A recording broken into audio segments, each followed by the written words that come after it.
Good morning, Olgeta. Welcome to those joining us on Zoom and here in person today. My name is Anita Togolo, and I'm delighted to be sharing Suzanne O'Neill's PhD pre-submission seminar today, entitled The Idea of Ownership, the Flaws in the Samaritan's Dilemma. And just to let you know, this seminar will be recorded for personal use. Suze has all but finalised the thesis and is ready now to share publicly some of her findings. The pre-submission is a very important milestone and achievement, and Suze, it is great to have you sharing with us. I would now like to ask Stuart Firth to come up to introduce Suze. Thank you, Stuart. Thanks very much. Well, I'm just looking at Pete here and thinking, PhDs do get finished. I'm sure you all know Suzanne O'Neill. She's been looking, when you think about Suzanne O'Neill's topic, think about a circle of people and someone whispers in someone's ear, you know, Clinton is bad or something, and by the time you get to the end, it's completely different. Hers is about the interpretation of a concept in aid policy, the idea of ownership. And what she's interested in is the interpretation and reinterpretation at the other end. Not well, at Paris too, but what happens when it actually gets to Samoa or Kiribati? What happens to this idea? And of course, a lot of very Pacific things happen. So it's a very fascinating topic. And I'll hand you over now to Suzanne. Okay, so we'll start now. So thank you all for joining. Before I discuss my research, I do want to thank those who've supported me over the years, and I've really appreciated that support. First of all, I want to acknowledge that we stand on the lands of the Ngambri and Ngunnawal peoples, and those lands were never ceded. I welcome the invitation to support the voice to treaty through Makarrata. My work is focused on policy change in the Pacific, and I want to acknowledge with gratitude the individuals in the government, agencies, the organisations across the Pacific, particularly in Samoa, Kiribati and Fiji, and I noticed that some have joined us today from those far-flung countries. I also want to thank those from New Zealand and here in Australia who supported my research. Thank you. I hope my efforts do justice to your contributions. Any errors are mine, and please help me to fix them. We've still got time.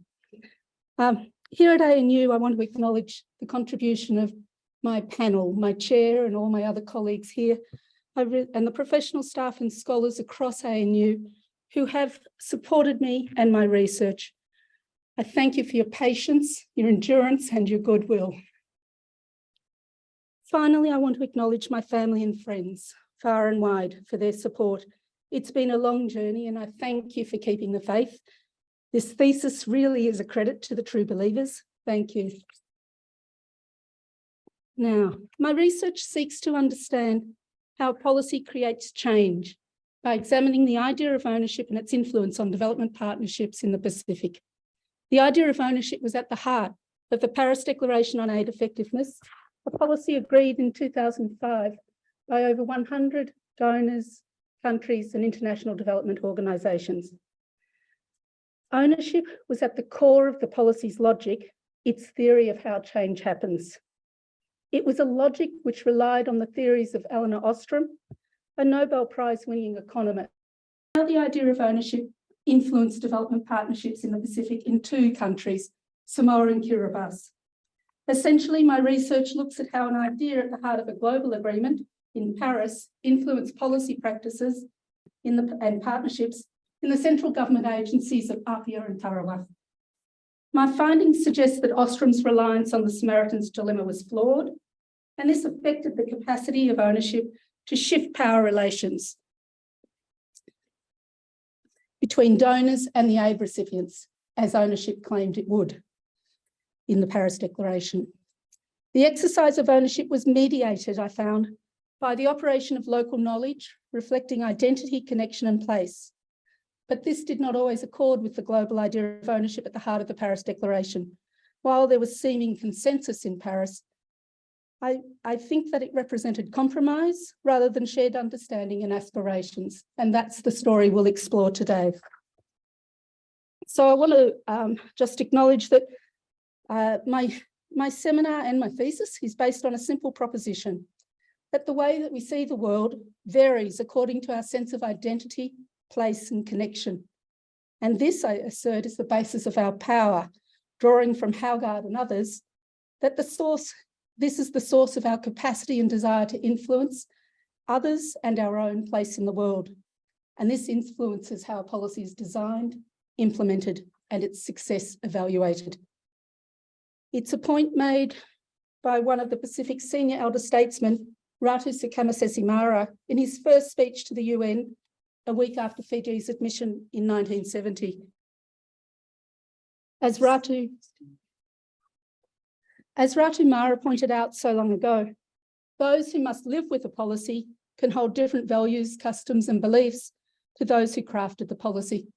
This means, I show today, that particularly in the asymmetrical relations present in aid and development, we must understand the assumptions, the values and beliefs that shape a policy's design and inform its implicit and explicit rules and practices, the norms and institutions which lay out the standards for measuring success, if we are to understand and assess the effectiveness or otherwise of aid policy and development.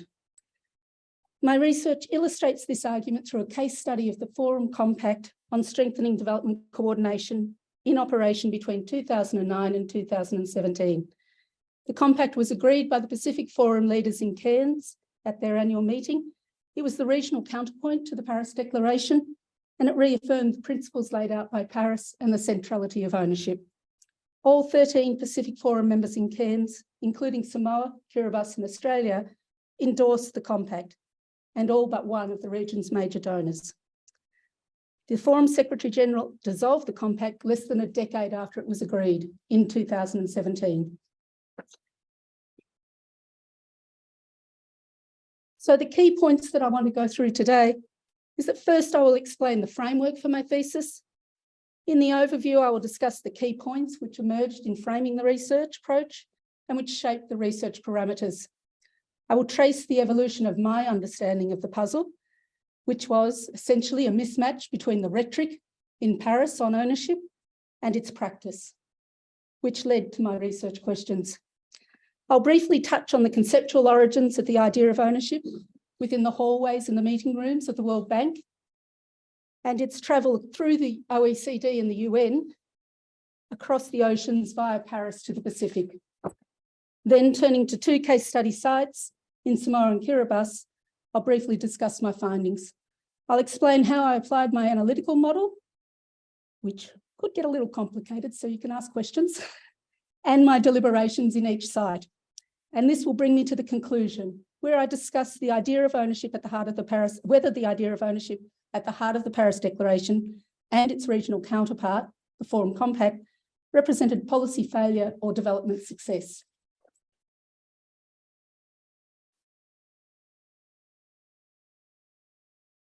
So my thesis has 5 parts and they're indicated on the slide there, but I'll move through them. I'm not going to read through the slides. First, I want to begin by discussing framing ownership. There were 3 chapters in this section: the introduction, the conceptual framework, and the research design and methodology. In these first 3 chapters, I frame the parameters for the research for the idea of ownership in the Paris Declaration. I began with the question of how do you research an idea? We can't see it. How do you get hold of it? How do you throw it around? And this involved, in the introduction, scoping the puzzle, the mismatch between rhetoric and practice. First, I identified the definition of the ownership in the Paris Declaration, which you'll see in the slide there. Ownership, the declaration said, was the effective leadership over development policies and strategies. Sounds pretty straightforward. Second, I looked at how ownership was measured, the proxy measures, if you like, for ownership. There were 5 strategies of ownership and a corresponding 5 proxy measures. This was represented by a national strategic plan reflecting consultation and coordination across government, civil society and private sector on agreed development priorities. That was the critical point around the national strategy.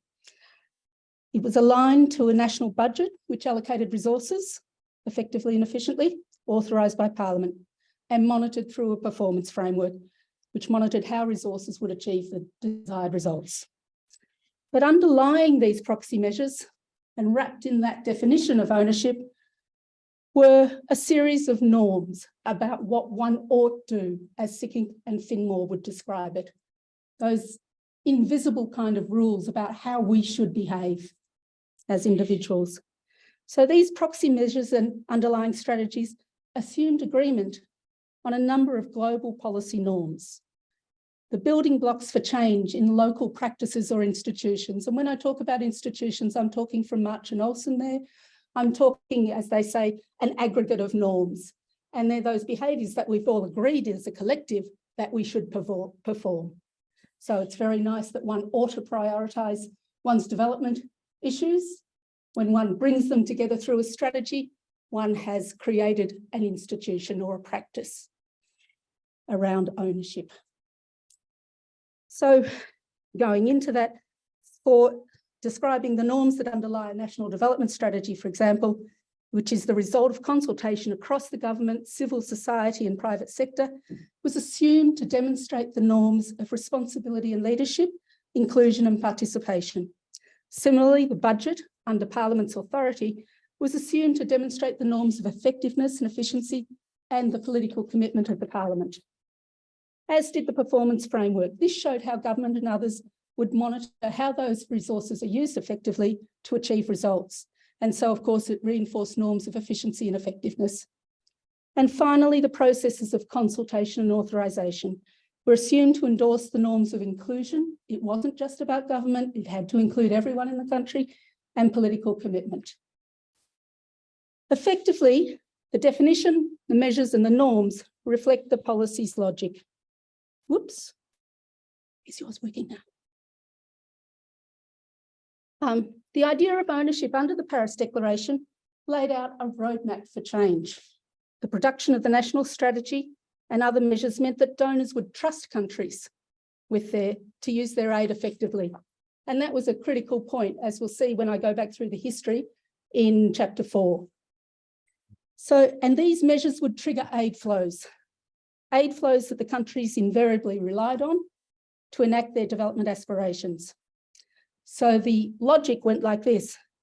When countries exercised ownership of development through better aid coordination, this would generate more effective partnerships, and in turn, better partnerships, all agreed, because the countries needed the aid, would result in more effective development outcomes. But ownership, the declaration made clear, was the first and essential step to making aid and ensuing partnerships more effective. But there was a but, as there always is.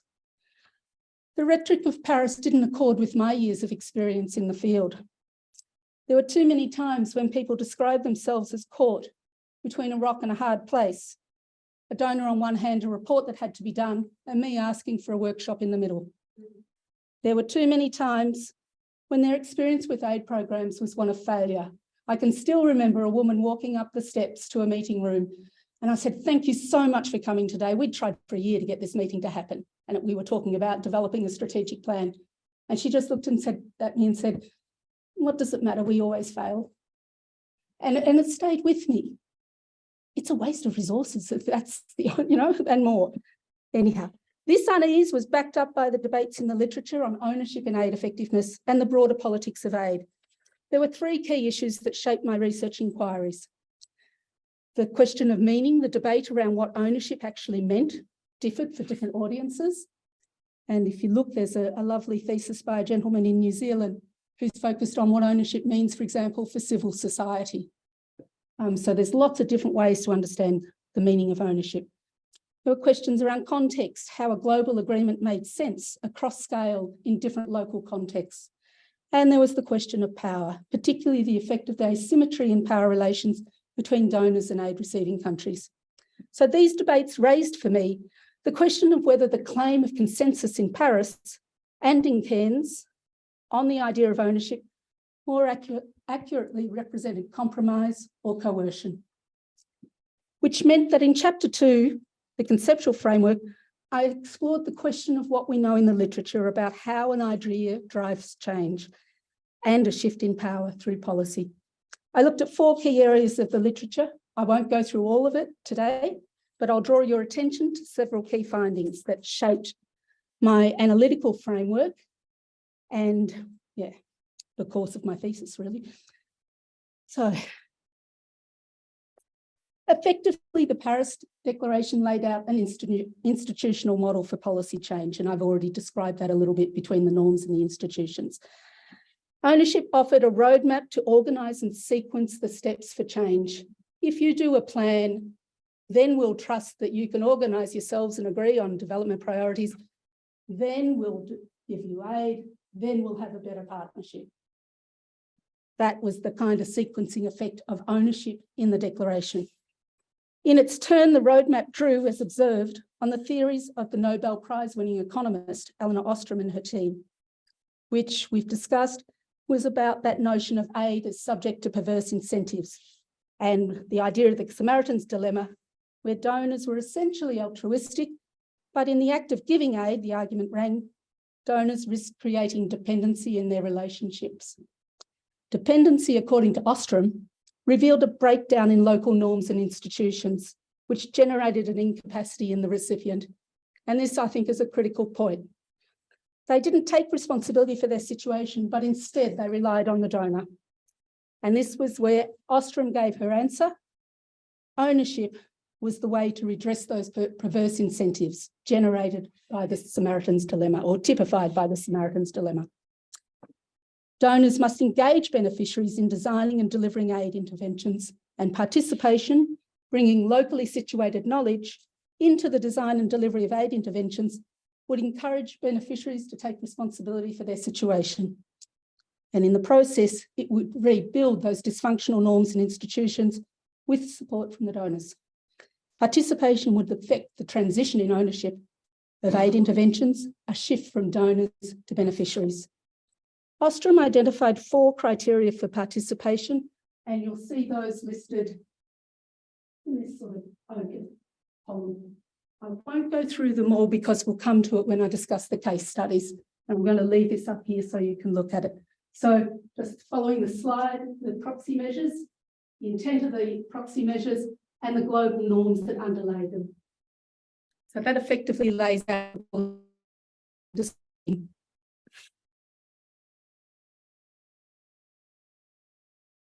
Okay, so altogether, this gave me the analytical tool to assess the implementation of the official strategies of ownership, because that was the trick. There was the official story, but as we know, there's always an underlying story. So I needed to check out that official story first before I went underneath. So the critique, I want to go to a slightly different thread here. The critique of ownership, as I said, raised questions about meaning, power, and context. So I drew from these 3 sets of literature to look at an alternative analytical model. If I thought there was a mismatch between rhetoric and practice, what were the options that we could pursue to see what else was happening? So this was my analytical model for identifying what could be, really. And again, I won't go into the detail because it will come out in the case findings, but I'll just go through some of the key points. So this was an analytical model for examining policy change, which allowed me to address questions of meaning, power, and context. First, I turned to the ideational change scholars such as Bayland and others, and I identified the significance of an idea as a motivation for change. So it was the relationship and the dynamic between the person and the idea that mattered, not the sequential steps. So this was a different way of thinking about how an idea carries power. I decided then to examine the metaphors and rhetoric used by policy advisors and political leaders to discern their underlying values and beliefs around ownership. And I intuited that they would point me to the norms which underwrote the observable practices that we talked about in the strategies of ownership or not. So this accounted for meaning and context, but it didn't address the question of power. So I turned to the very exciting literature on policy change. And I looked at the policy diffusion, the policy learning. In fact, I looked at so much of it. This is one of the exciting journeys, because I had the opportunity to go to several conferences around international policy. And I just was overwhelmed every time. It was so exciting. And I also got to go to Paris, which was a key objective of my PhD. Now, from this literature on policy diffusion and learning, I came to the concept of policy translation. And this was one that was put forward by Stone, but Freeman and several others, I think John Clark, there's a few of them. And this emphasised that shift in or renegotiation of power when a policy moves from the global setting to the local setting. The issue was that Stone had looked at it in the context of industrial nations and the shift between them. So, for example, from England to Europe. So there were different elements around what I was looking, but I thought I could draw from this. In this literature, I identified that the characteristics of reflexivity and bargaining offered me indicators of policy acceptance. People engaged in these behaviours of learning from experience, asserting their strategic interests. There was a sense that they were engaged in the policy and they wanted it to work. So that was good. But it didn't tell me about what a renegotiation of power might look like between the donors and the countries. And I needed to find some behaviours so I could do some guesswork. So this was one of the critical aims in the Paris Declaration. It claimed to rebalance the power in relations between donors and aid-receiving governments. After much searching and the insights of fieldwork in Samoa, because I must admit all of this was happening while I was going back and forth between fieldwork and the desk work, I stumbled upon the concept of innovation. And I genuinely don't know whether this came from Samoa or somewhere in the literature or in my head. I genuinely don't know. But what I realised was that when we observe those moments of friction generated by norm contestation, where people have different values that are butting up against each other. So the question is, which one's going to, I don't know, negotiate, overwhelm, or give in? And what I found was that there are opportunities where that friction, that norm contestation, reflected the salience of local norms, and that was reflected in the institutions and the practices that emerged from that friction, rather than the dominance of incoming global policy norms, which is the line of thought that Mary, with her vernacularization, and Acharya, with his norm contestation, pursue. That assumption that a global norm, usually located in a rights-based kind of notion, will actually overwhelm local norms and change them for the better.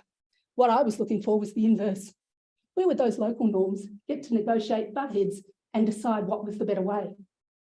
And my theory was that that would actually make for a more sustainable policy and change.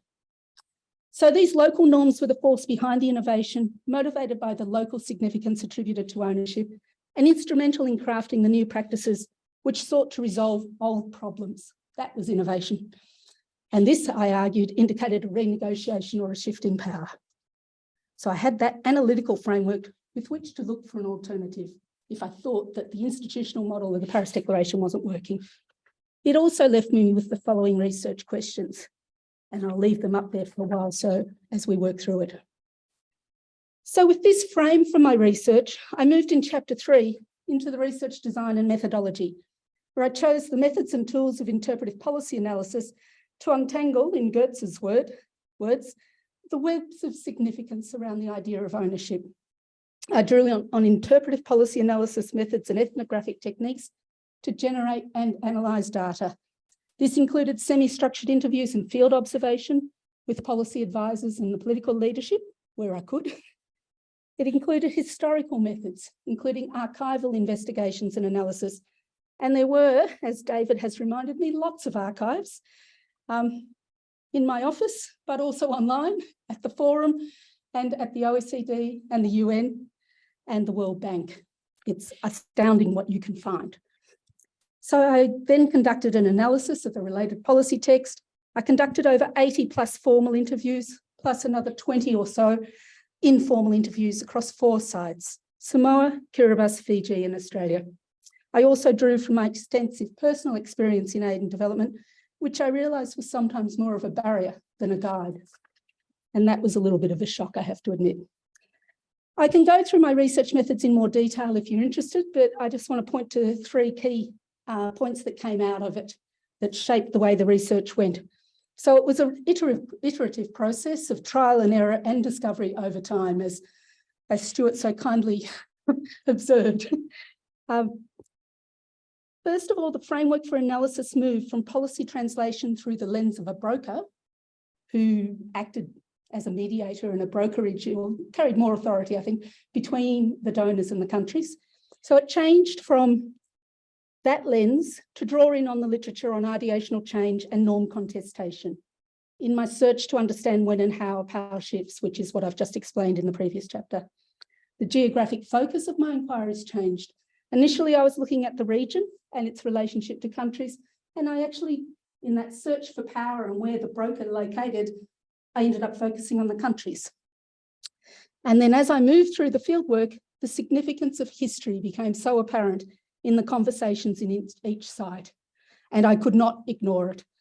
Increasingly, I questioned the accuracy of identifying the Paris Declaration as the starting point for the idea of ownership, and increasingly, I realised that the history of aid relations in each site was crucial to understanding contemporary partnerships, and this led directly to 4 and 5. So in chapters 4 and 5, I trawled the historical archives. I went back through the UN, OECD and World Bank archival records back to when the Marshall Plan was announced to trace how the idea of ownership arrived in Paris, who brought the idea to the negotiation table and why. What I found was a history of debates centred on competing rights. The aid-receiving countries asserted the right to determine their own development path, a right grounded in norms of equity and equality. The countries demanded that their political independence and aspirations for economic self-reliance be respected. But in the alternative, the donors asserted the right to know how their aid was used, a right grounded in norms of accountability, responsibility, effectiveness and efficiency. McNamara, the president of the World Bank in 1973, told his board of governors that there was a way through these competing rights, and he proposed that countries would show their political commitment to using aid well by crafting plans which identified how the aid would support the sound policies and institutions of economic growth for development. They'd craft these plans with donor-funded technical assistance to ensure that these sound policies and institutions built the economic growth and the development that were part of the plans. And the plans approved by donors would be the trigger for aid flows. McNamara's resolution was the origin of the donors' push for the Paris Declaration's idea and strategies of ownership. As a result, I reframed my language to distinguish the idea in the Paris Declaration as a global idea or ideal of ownership.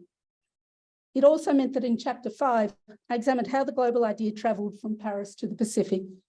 I was looking again in the archives for insights into the history of relations between the donors and the countries. And this was where I was following the literature. I was still on the search for that broker. Given the forum's oversight role, I thought that the broker might be located there. And their oversight role in relation to the compact.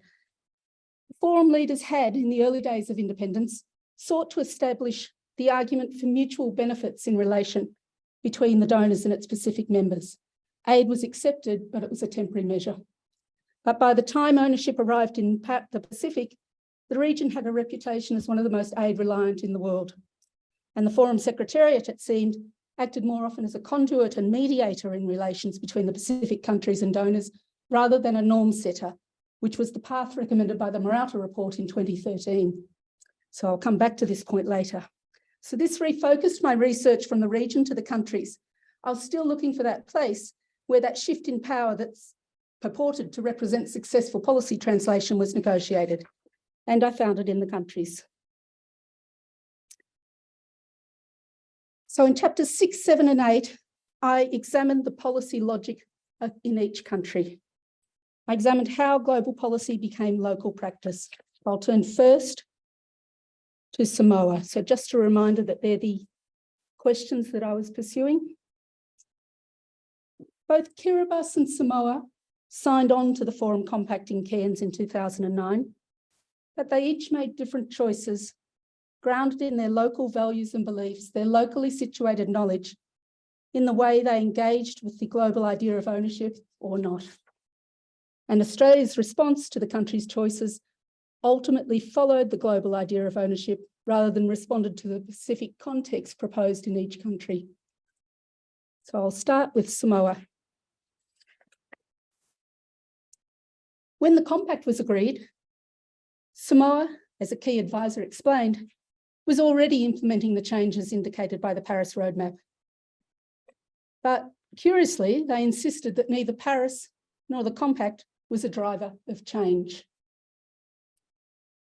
Puzzled by their claims of the irrelevance of Paris and the compact in the face of seeming dedication to the strategies of ownership and a change process instituted well before Paris was agreed, let alone the compact, I turned to the question of what significance the idea of ownership held for Samoa's policy advisors and political leadership, which led me to several new questions, the ones in black font there.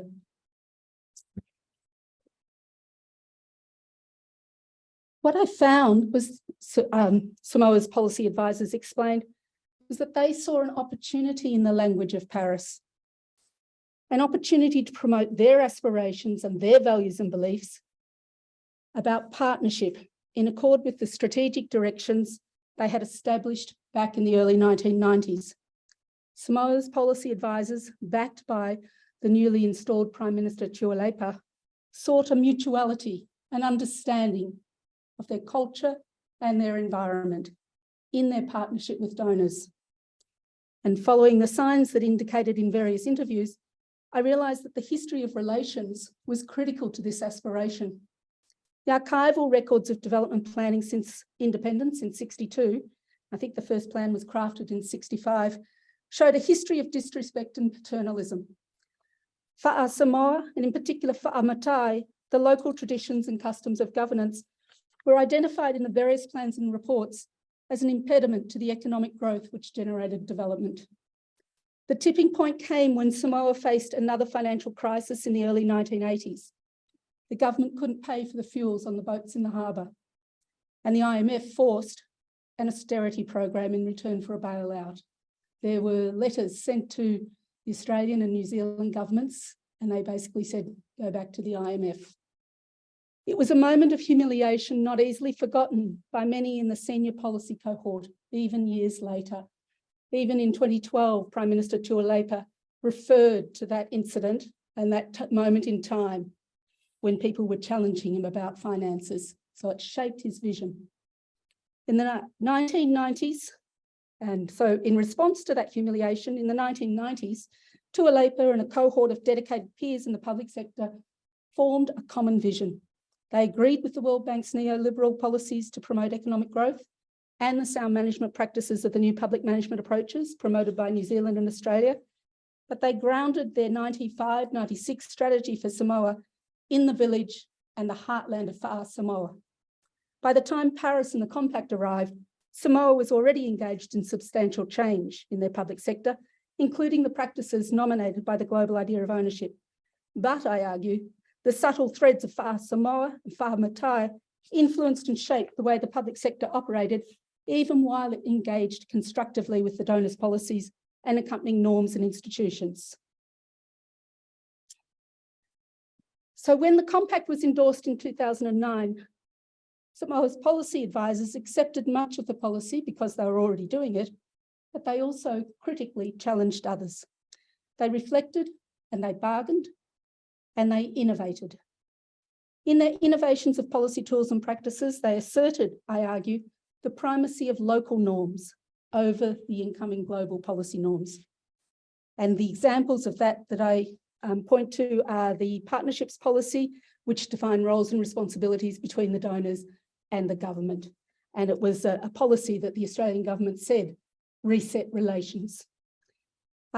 Samoa also asserted the primacy of both Samoan and Pacifica expertise and their insistence on the Pacific peers being engaged in things like the compact peer reviews and other kinds of reviews and evaluations.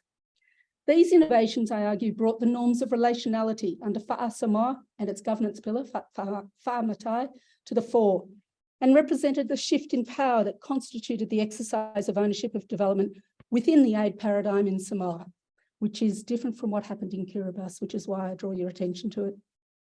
As for the partnership, Australia under the Rudd government, which this is the third part of the logic, what were the consequences for the partnership if you do this, if you exercise ownership? Under the Rudd government, Australia responded optimistically in the first instance to Samoa's assertion of ownership. The partnership policy, for example, as I said, reset relations in the partnership, and Australians were proud to claim that. But as Australia changed governments, moving into the Abbott-Bishop and later the Turnbull-Bishop regime, relations shifted again. Assessments of the partnerships, and for my data here, I've relied on the annual performance partnerships, which have taken place since, I think, 2006. And I've gone thoroughly through them. Assessments of the partnership increasingly reflected the dominance of norms of accountability, effectiveness, and efficiency in the relationship, rather than the quality of relations, rather than the mutuality and understanding sought by Samoa. As a consequence, I argue, Samoa maintained relations with Australia because it is, after all, a long and important history, and aid is useful, a useful complement to the remittances and the local industries that help maintain the economy. But they were looking for a genuine and durable partnership. And so they turned to their regional peers and the multilateral relations to build partnerships based on mutuality and understanding through the Pacific Roadmap on the SDGs.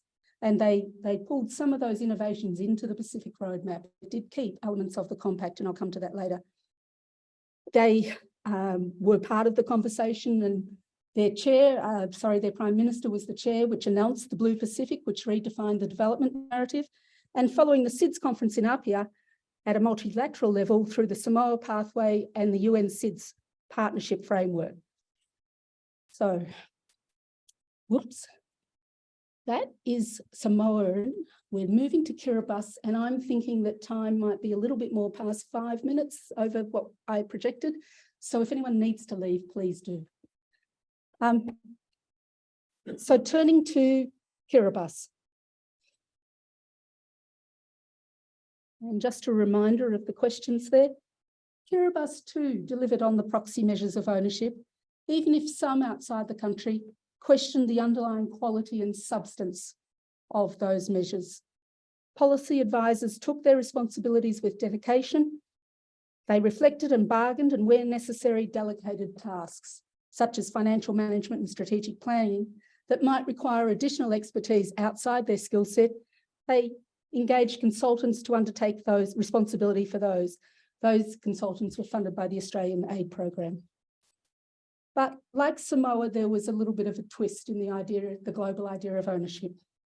Very few policy advisors or political leaders were familiar with the global idea of ownership or their supporting policy vehicles, the Paris Declaration and the Compact. I think I must have interviewed most of the senior policy advisors across the government departments of Kiribati, and I think less than 4 were familiar with the Compact. Only 1 cited the Paris Declaration. One of the few policy advisors who did cite the Paris Declaration observed that none of his peers in the executive believed in the aid effectiveness agenda. It was a donor thing, he said.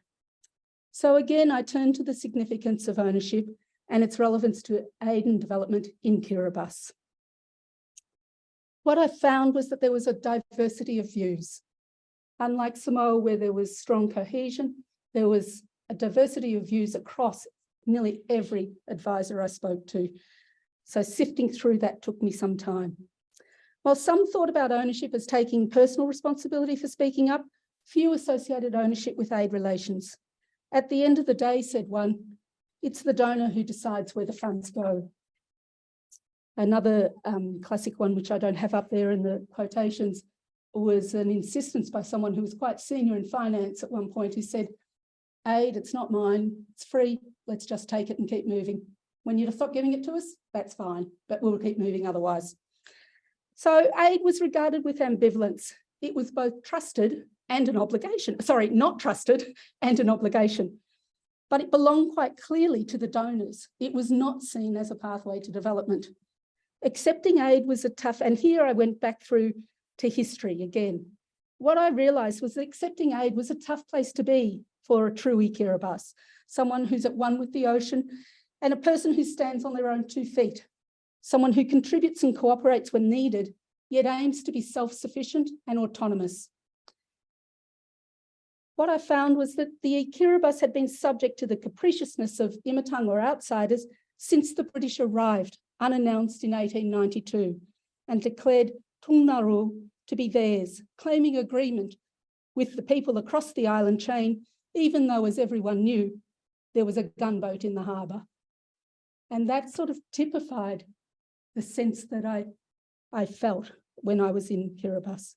This was the pattern. The British left the same way as they arrived, uninvited. And by the time they left in 1979, the new Republic of Kiribati held the last of the phosphate royalties in the trust fund, but the phosphate was exhausted. The bargain on aid that Kiribati accepted as an interim measure in 1979 continues today. Kiribati was registered as a least developed country in 1986, and with all of the, I guess, preferential treatment that goes with that, and they continue to rely on aid. But the ambivalence around aid and the sense of betrayal and failure mixed with gratitude and hope continues. So it's like a contradiction. But there was another and different conversation about ownership in a different development arena, and that was the one I started examining. In this conversation, ownership was tied to political independence and economic self-reliance.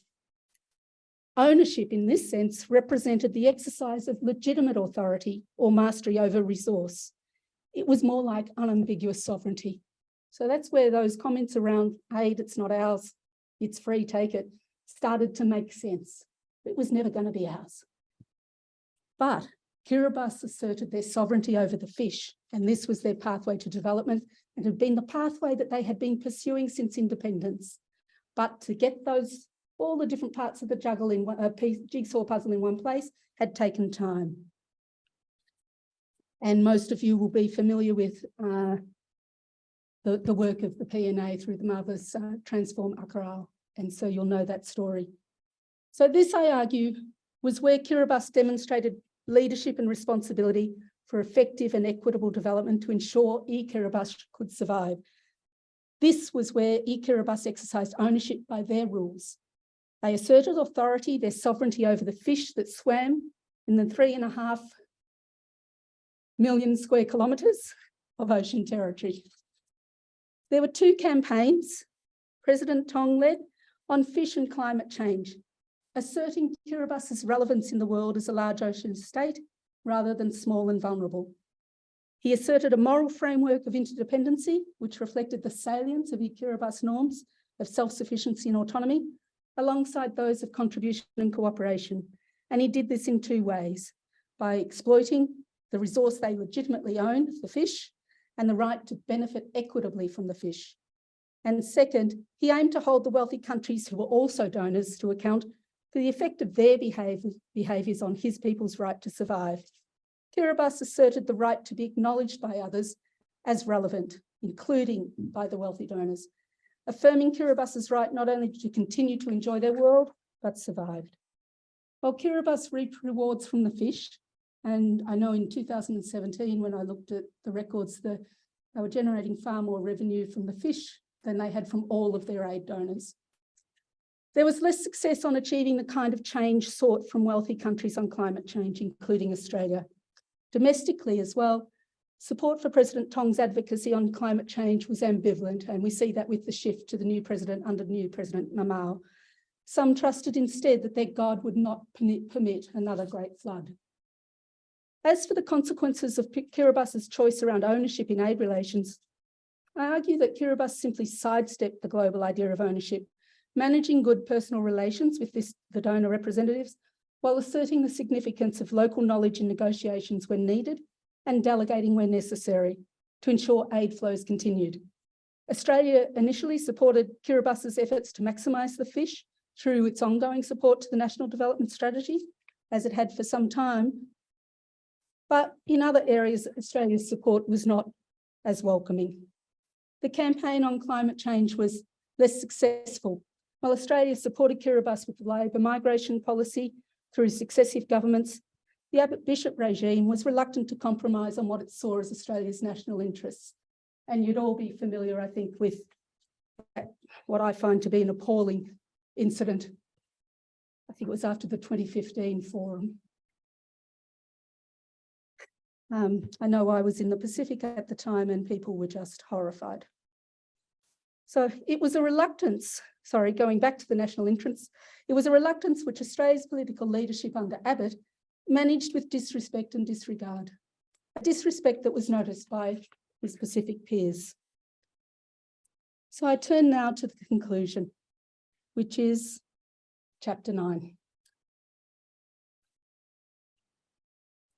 So to reflect on just whether the exercise of ownership by Samoa and Kiribati influenced the corresponding, and their influence on the corresponding partnership with Australia, reflected policy failure or development success. By this stage, 2017, there was a changing policy environment. In September, the forum leaders met in Apia to announce the Blue Pacific and reframe the narrative for development. 2 months later, the Forum Secretary General dissolved the compact. It was, she claimed, no longer needed, but a lot of those practices, as they have historically, and I probably haven't discussed this, those practices around ownership continued in that new Pacific roadmap. But it also brought the innovations that Samoa had put forward.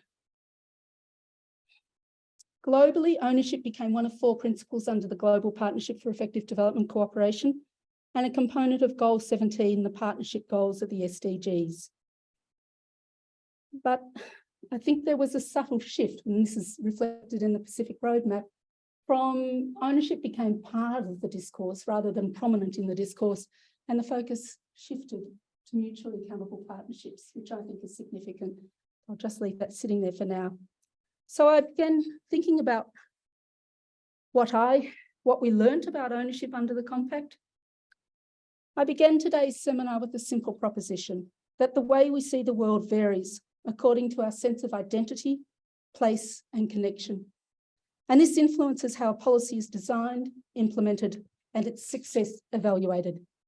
In this thesis, I examined how a global idea, agreed in Paris, reconvened in Cairns, shaped local practice in the government offices and parliaments of Apia and Tarawa. I explained the logic which underpinned the policy. I explained the theory underpinning that logic. But when I examined its implementation in 2 Pacific countries, in both countries, I found that change was grounded in local understandings and motivations around ownership of development, not in the global idea put forward by Paris.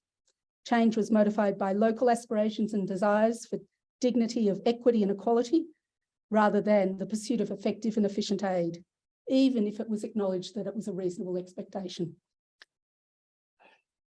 Samoa sought a mutuality and understanding in relations, while Kiribati asserted sovereign control over their fish in pursuit of equity and economic self-reliance.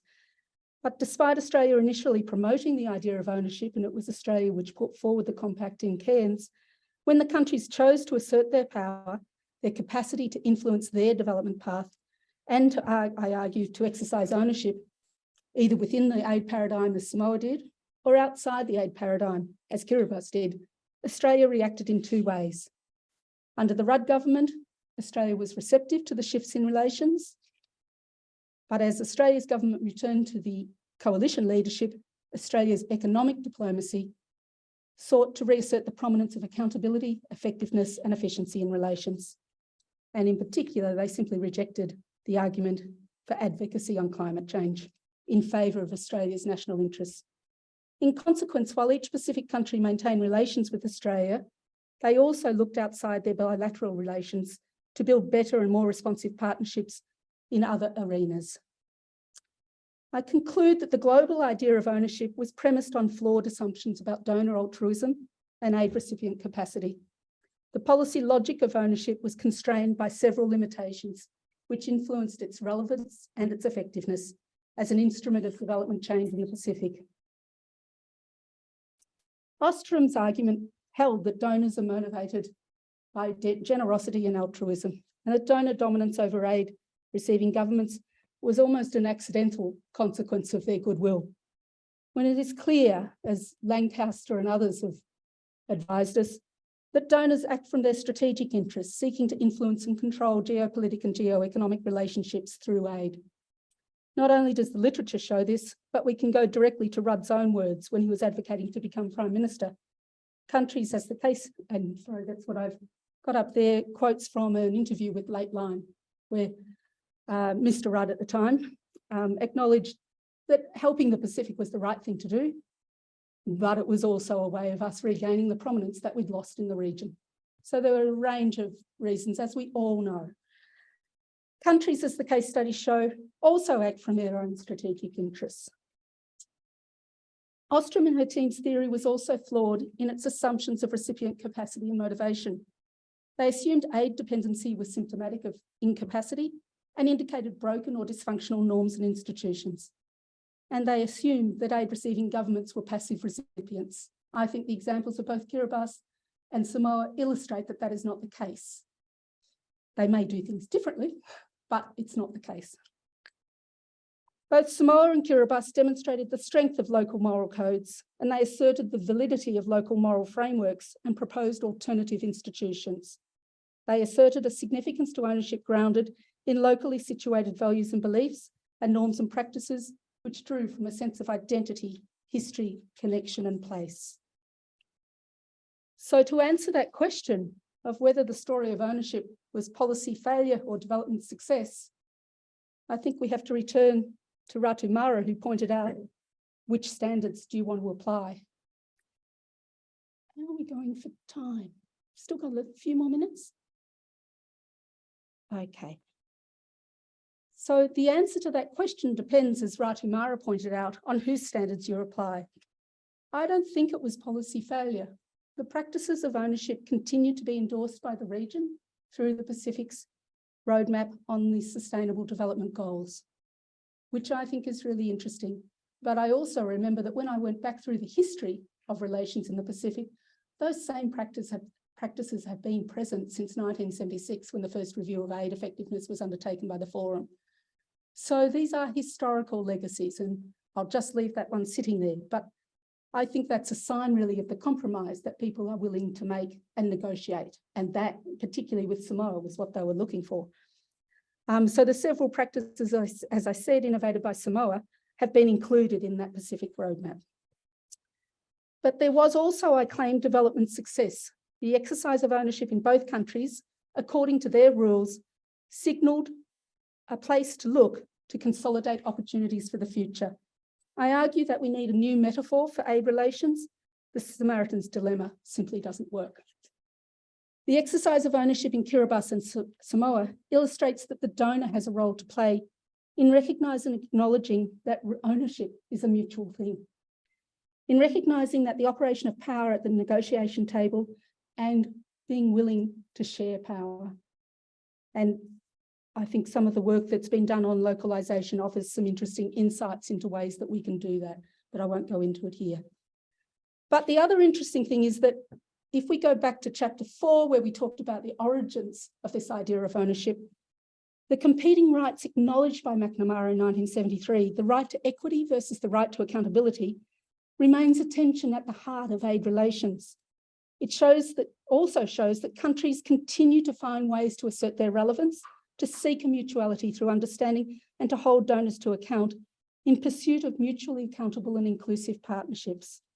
These stories show that the invitation to share power at the table has to be an ongoing and respectful negotiation, rather than assumed or asserted simply because one brings aid and the other receives it. The universal assumptions made by global agreements risk undermining local norms and institutions, or gains already underway, if we continue to assume that consensus reached in global fora is not threaded with compromise. For global consensus to translate into constructive local practice, there needs to be another conversation, perhaps a series of conversations.